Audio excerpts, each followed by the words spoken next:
we're playing this because of Mama V. Mama V is celebrating her birthday this month. She's 30 today. Good morning. How are you? Good morning. She's I'm not I think you're misleading. You're misleading. But it's good to have you. Can we have a selfie? I am fairly. Just give us a selfie. Oh, give us a selfie. Yes. And we're going to have this selfie fairly in on our social media page today. You want me to mention my age? Yes, go on, tell us. Don't worry. We know you are 30. Oh. Look at her. Thank you. Look at her little 30-year-old face. Oh. Yeah, thank you. But don't mislead anybody. I think I'm fairly in my early 30s. So we are getting rumors. We are hearing rumors that you started your celebration at midnight at home. If that's what you want to imagine and believe. What was your first gift? Whatever you imagine. It's an order. It's an order. You know, your eyes all look puffy and all that. Yeah, so we can tell you haven't slept much. No. Okay, but listen. We have facts. There's a man that I absolutely love who I share my birthday with. Has got to be your husband. Reverend Kofi Otri. Oh. Of ICGC, now at Caris Temple, Milton Keynes. It's his birthday today as well. That's him, Reverend Kofi Otri. Wow. He's a man who blessed my marriage. Oh. Wow. He named my 2 children as well. Wow. And we share the same birthday. You got married in Milton Keynes, eh? No, I didn't. Wow. Okay. Reverend I got married Milton Keynes. ICGC Christ Temple. Near London. Yes. Yeah. So he used to be at Christ Temple. And we've shared a birthday together on Sunny FM as well. Because he used to host the program. That's nice. Yeah. So Reverend Kofi Otri, happy birthday to you. You've traveled far, wide and near. Yes. Congratulations to you. Thank you. Thank you, guys. Thank you. We're accepting dates today. Lunch dates. You have to pay tax on it though. Oh, I don't want matter. And then everything else. Mama V, happy birthday to you. And we thank God for your life. Indeed, for us all to be here breathing is because God has given us a gift of life, and we have to be grateful. You sent me, I think, the sweetest of messages this morning. I woke up just reading about gratitude, and I was shedding tears. Oh, Charlie, anti-romantic. So thank you, Roland. For once, I am romantic. I don't feel old though. I mean, well, that's because you're not, you know. Yeah. It's because you drink a lot of water, right? And if you don't feel old, where have you been, Kojo? You were missing at the Providence Event Center, the Habitat Fair. Did you miss me? I did. I was unwell. You know? Especially when Roland showed up yesterday. You were surprised. I missed you terribly, but it was fantastic. I think we crowned Habitat Fair beautifully. For the first time, we went to a different venue. And I'm happy to announce that the feedback was good. Excellent. People are actually rooting for us to remain at the Providence Event Center. I missed out on all the fun this weekend. Because, you know, since Thursday, I've not been too well. Yes. So I decided that I'll take tomorrow as my final day to recuperate. I think it's worked. I think I'm alive and back to normal. Yeah. And I'm glad because I wouldn't want to miss such a special day for anything. I remember when I'll tell you a story about when I first heard in Takrady. Wow. No, wait. This is something you've never told me. Don't say it on air until you tell me. Oh, mashallah. We thank Allah for your life. Thank you. Thank you for the love, guys. Thank you. Right. I feel it. Thank you. Yeah, we love you, genuinely. Thank you. My birthdays are really been quiet. I usually don't make noise. Well, in the midst of the CD not doing well against the dollar, DTT, Unpass, Shatawale, ranting at a radio station in Kumasi, Love FM it was. What can we say? Happy birthday. Indeed. So I'm shining, I tell you. In the midst of all that. Yes. Even if the economy is not good, fans they are free. Now let's do what we're paid to do now. Yeah, let's do the work. Okay, I have the Finder and the Daily Graphic. Very interesting headlines this morning, by the way. A bit peculiar for a Monday. But here are the headlines from the Finder. $1.3 billion cocoa board loan to rescue the city. $650 million of it will hit Bank of Ghana's account from the 4th of October. I'll tell you what I think about that later. Also, consumers paying 9% less for fuel due to government interventions, according to Amewu. 9% less than what is the question you should ask. Government donates relief items to flood victims in the Upper East and West regions. Dr. Baumia was there to do that. Very alarming story here. 12,000 kidney failures in Ghana each year. Oh, wow. And in fact, the statistics have always been for the past 3 years that 10% of all outpatient cases are kidney related. Yes, kidney related, which is very troubling. Wow. A large chunk of those caused by diabetes.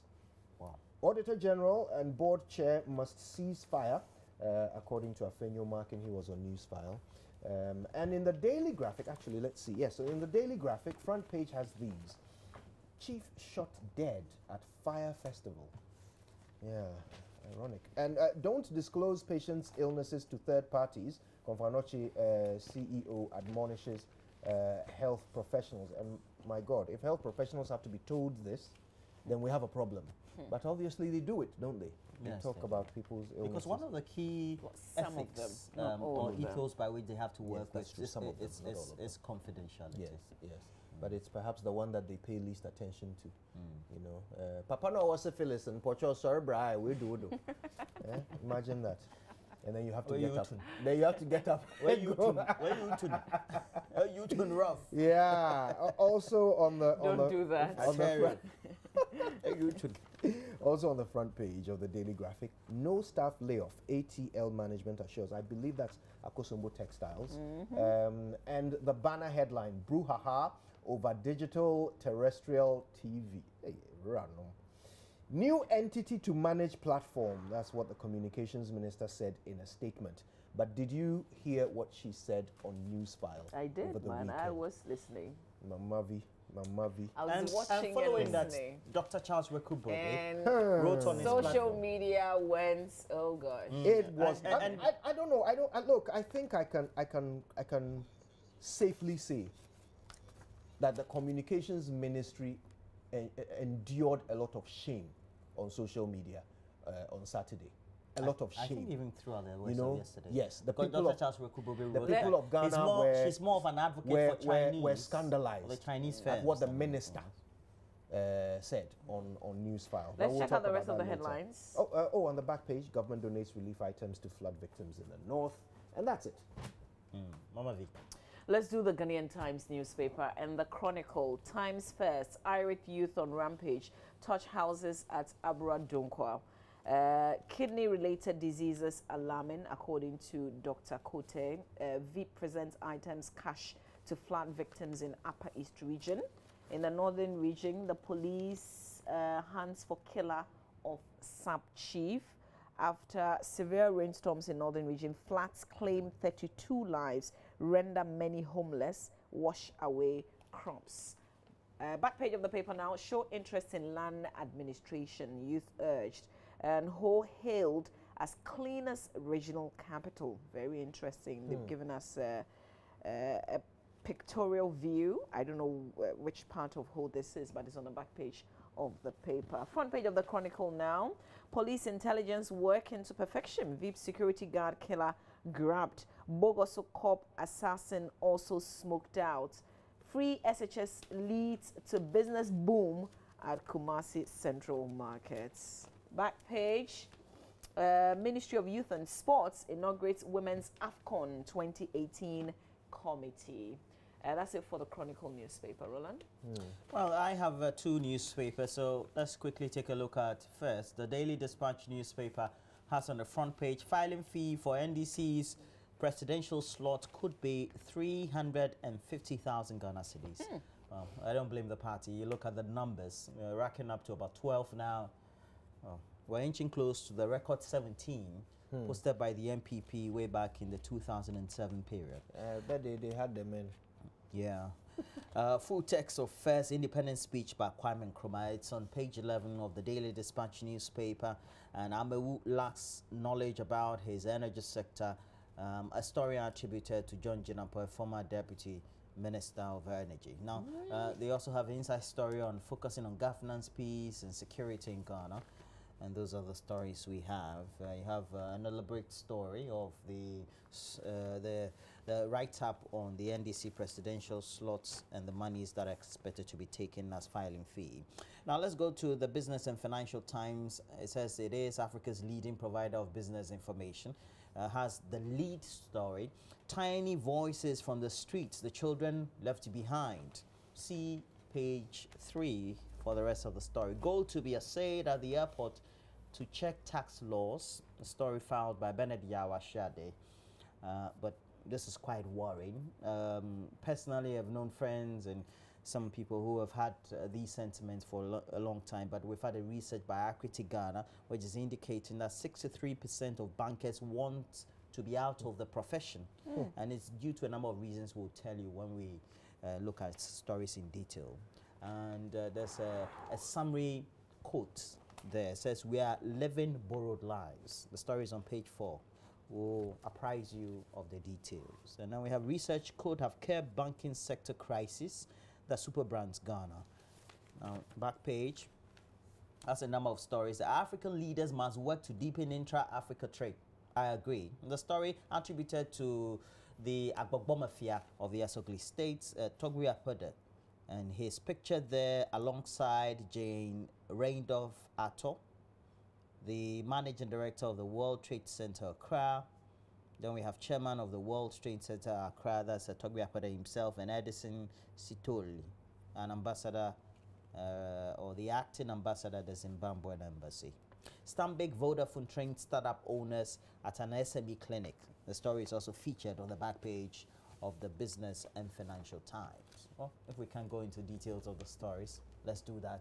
As we who will start? Sure. Mama V, you want to Yeah, start? I have the Times on page 3. Is this very disturbing news that came through yesterday? It says there's heavy security at Abrodunkwa in the central region as angry youth burned down 5 houses to retaliate against the alleged killing of a security guard on Saturday. Police have tried to calm the agitated youth, assuring them on Sunday morning that they had launched a murder investigation and a manhunt for those responsible for the killing of the security guard. But that has done little to calm the situation. So the houses set on fire, the story says, belong to persons who they suspect are responsible for the killing of the security guard. So full story on page 3 in the paper. A number of young people getting angry at the fact that some person or persons may have killed a security guard, and so they decided to retaliate, and that the action they took was by burning a number of houses. And I wonder if police have made any arrests. It's 2 separate incidents now. The burning of the houses, that is not something that we allow in this country. You can't certainly do that. And the killing of someone, allegedly, that is also not allowed. So hopefully they can treat the 2 incidents as separate and deal with them separately. Not to say that because somebody has been killed, you decided to be angry and then go and be burning houses. If we all did that in this country, I'm not sure we would have a country to live in. So we hope that the police will do their job. Let's pay attention to police capacity in that area, Abrodunkwa, being in the central region. Let's hope that they can send reinforcements to bring law and order to the community as quickly as possible. and they shouldn't just turn around and walk away once they finish that. You know, we want them to stay in place and restore sanity before they go.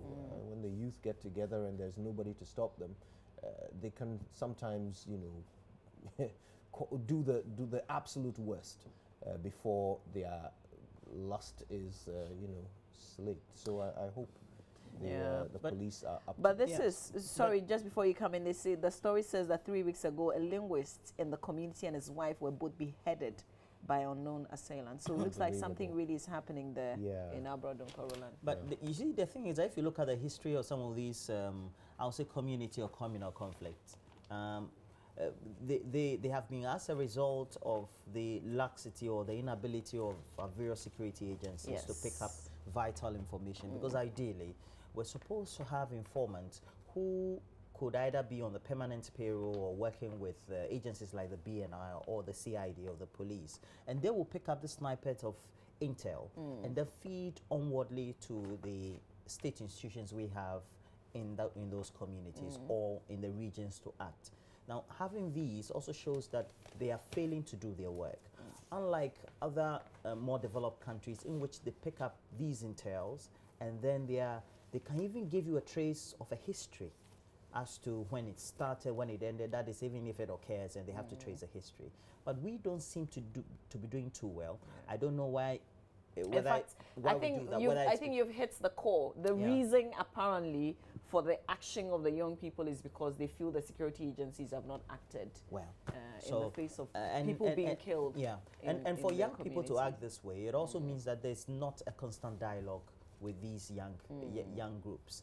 And if we have these communication going on, then it means that if they have any agitation, they will know who to address their grievances to, or who to talk with, so that they get some redress or some answers to those concerns they have. Okay, but the fact that the police are not doing their job does not give you a reason to go on rampage and be destroying things. Definitely. A number of crime stories, crime-related stories, if you like. Northern Regional Police hunts for killer of sub-chief. There's also police grabbing Bogosu robbery suspects. And then an unlicensed driver jailed for killing pedestrian, all on page 3 in the Ghanaian Times newspaper. I think I'll end it here. Let's pick up other stories from the other papers. Right then, so I have the Finder. Banner headline, 1.3 billion cocoa board loan to rescue the city. 650 million of it will hit the Are we still on this story? This was on Thursday, right? Yes. Or Friday?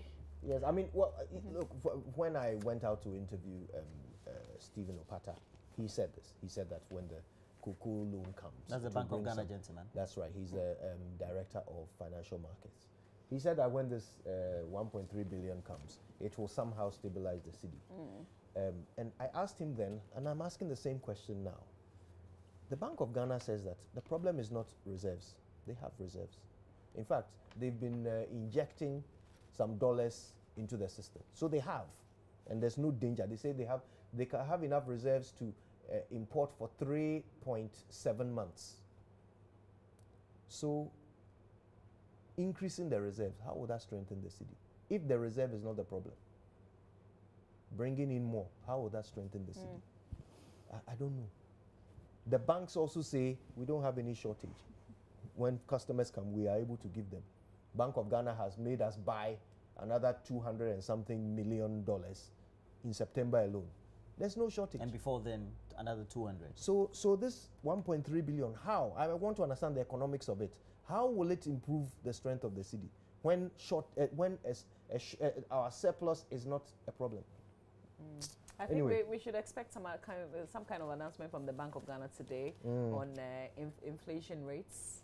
I think, So it's Ghana, Nigeria today. I mean, it's a thing for the rest of Africa, but Ghana and Nigeria. But it also means that the regular issues have come to play. If you look at what the trend has been, the beginning of the year, and even before the year begins, 3 months before that beginning of the year, or 3 months towards the close of each year, as well as the middle of the year, we tend to have some of these downturns because people want to mop up enough cash based on what tradings, etc. they've had in there, and then go and buy, etc. from the outside market, and notably the Middle Eastern as well as the Asian market. And that has been a trend which we don't seem to have had a solution to. The solution ideally would have been that reframe that the Kufuor-led government, or even the man himself, had been saying on the campaign platform, moving Ghana from a Gagisgebian economy to Gagisgebian economy, whatever that means.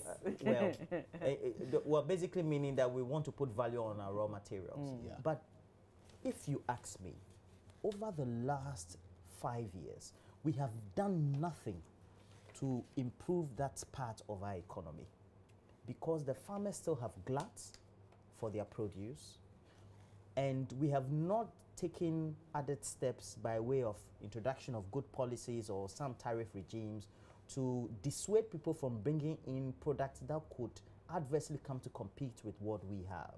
Unlike the Nigerians, who have done that for poultry, they've done that for sugar, for rice. Well, maybe you can say Dangote and the rest of the industries they are big, so, and they have a bigger market, so they can absorb whatever it is that they have. But we also need to take a certain position. We don't have to over-liberalize our economy to show that we're a friend to everybody on the outside world. And currently that's what we're doing. Even now opening our doors to China and the rest of the world. We've always been doing that. Now we have even intensified that effort more. Exactly. So what are we saying? But you see, we're not even giving them the right thing, signals. Roland, you've really hit the nail on the head. We're talking about the Bank of Ghana and asking whether this cocoa board loan is going to do anything. But when that money comes, when we have extra dollars, what is it used for? For importing stuff. So this is going to increase the long-term problem anyway. You see, the real reason why the economy is not doing well is nothing to do with the Bank of Ghana. It's to do with us. Every other country that has come out of poverty, all the countries we compare ourselves to, the Koreas and the Singapores and the Malaysias, Indonesia. Look, when their products were not yet top quality, they still sacrificed and consumed their own just to build their economy. Okay, so today we complain about the quality. So who do we look forward to lead us to where you guys are talking about? Because we've been here. We all know the problem, but we are sitting here hoping to be led. No. We know, but we want someone to lead us. Shouldn't somebody take the lead? In fact, shouldn't somebody say, okay, this is the direction that we're going? No. Shouldn't somebody? The thing, for example, what difference can an individual make? In India, for example. That's why we are here. In India, for example.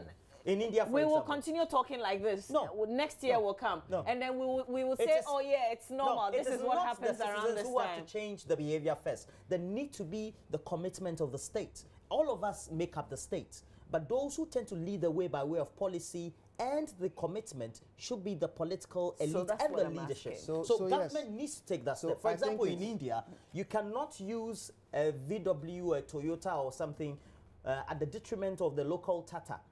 Because before you bring in the VW, the rates or the charges at the port will in themselves discourage you from bringing that car. You go and buy a Tata.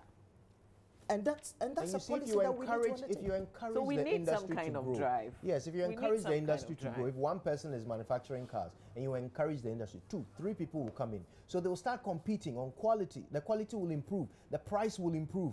And then that's how Why should we go and buy suits from maybe Next or TM Lowen or Ted Baker? No. Why can't we find, the focus? Because it's not about money or empower time. them. It's focus. Why can't we find the focus and discipline to empower our local industries to grow? Anyway, it seems every headline on the front page of the Finder today sparks some emotion.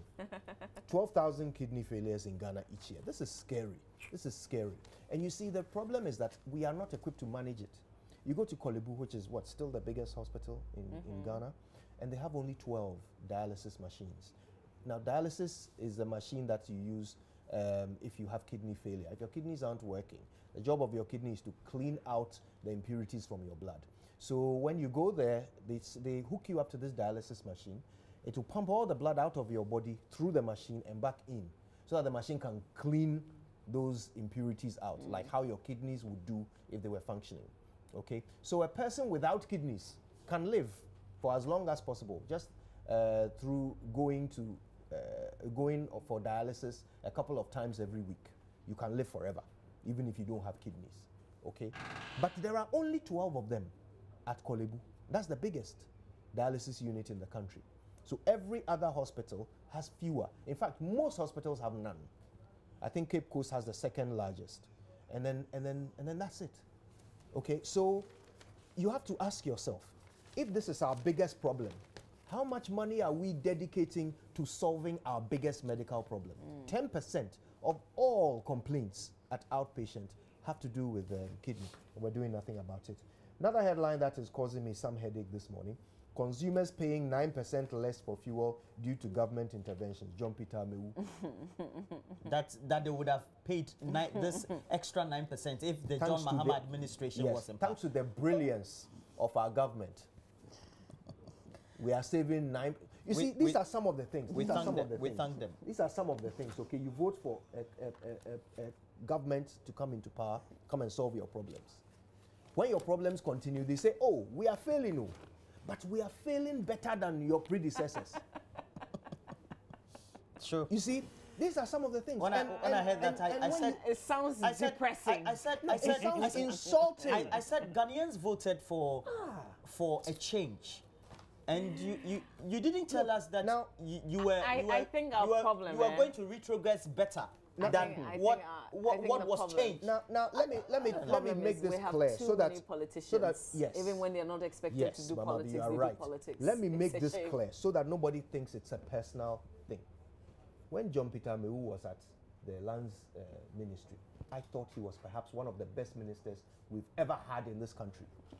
His fight against Galamsey and how he stood his ground against bad practices in that in the mining sector won my admiration for him. I can say categorically that what he is telling us about fuel prices as Minister of Energy is insulting. If this is the position of our government, it is insulting. It appears that they've stopped talking to us, the people. They're talking over our heads to the opposition.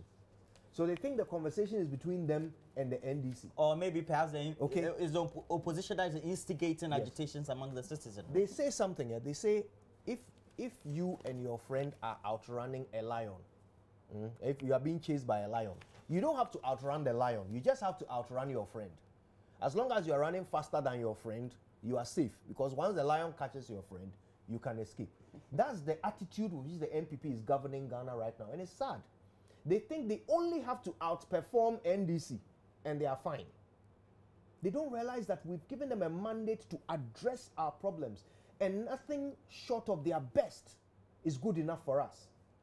And that if you don't give us your best, if you don't give us what you promised, the men that you said you have, if we don't start seeing results from them, these same people who voted you in will vote you out. It doesn't matter that you are outrunning the NDC. If the NDC was any good, they would have won power. So if that is your benchmark, you are failing.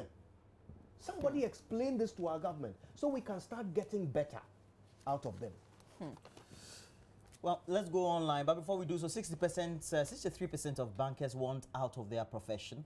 And there was a survey among 1,250 workers from 14 banks. And in Ghana? Yeah, it revealed that 70% are not satisfied with their salaries, while apparently 46.2% want their salaries increase above 20% as to what they're already earning. And they say they've taken internal loans from the banks and they are currently living borrowed lives.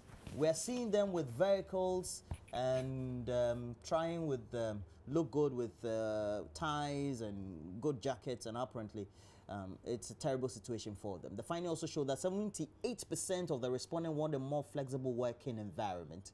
And well, check. So it's serious. now let's go to myjoyonline.com.